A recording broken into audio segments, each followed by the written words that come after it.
Once again, it's Mshamba Marekani, and I'll be talking about competition for migrants. What is happening in the world, concerning migration?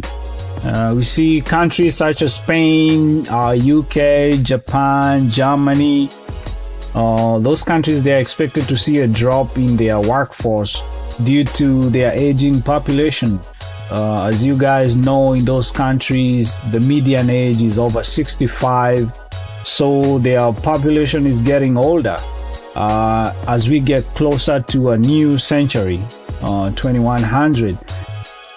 If you take a look at Africa, the median age is 19, so most of the population is younger, which is a requirement to maintain a steady workforce in the future. So the decline in the workforce in Western world countries will open a way for Africa to lead economically.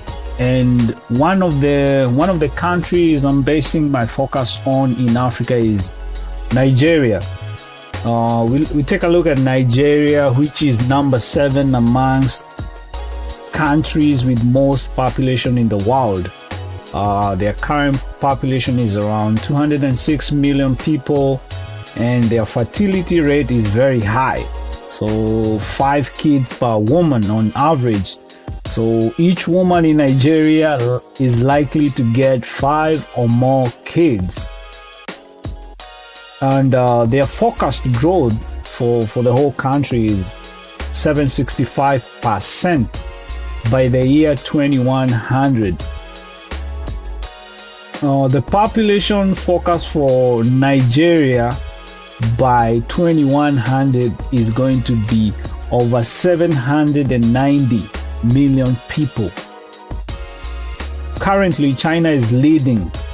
Their population is expected to peak around 1.4 billion, then is going to drop by the year 2100 to around 700 million people. And India, which is currently number 2 in terms of population, is expected to surpass China's population by 2100 and become number 1. So then Nigeria will shift to position number 2, pushing China to that place. So it's going to be really interesting to see things play out. In sub-Saharan Africa, falling death rates over the years, the number of women reaching age of bearing kids will increase. So this will lead to a population boost in Africa. And the world population by 2064 is going to reach a peak of around 9.7 billion people, and is going to decrease to around 8.8 by the year 2100.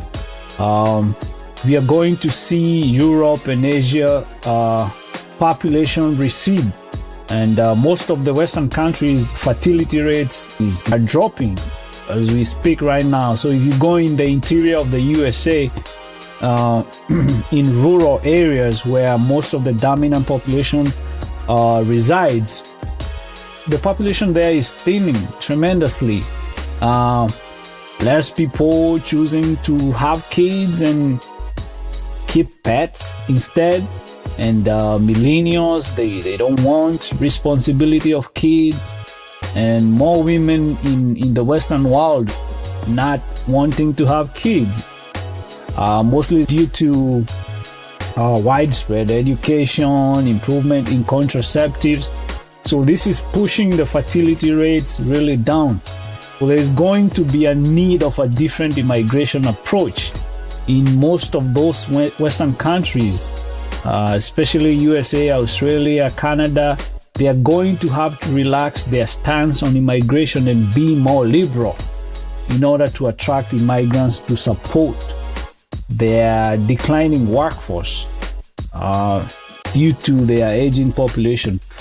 Because when you have an aging population, who is going to pay the taxes or take care of the elderly? If you don't have people who are working, there's going to be a strain. So this is going to lead to a competition for immigrants most of the countries will have no choice but to open borders, to compete for migrants to come into their countries to boost their workforce and compensate for the effects of declining fertility rates, declining population, aging population. If you look at a country like UK, they have already been putting in place measures to encourage migration in order to boost their already declining workforce. All this is going to lead to a competition for migrants. We are going to see more people of African descent in most of the Western countries. Once again, is Mshamba Marekani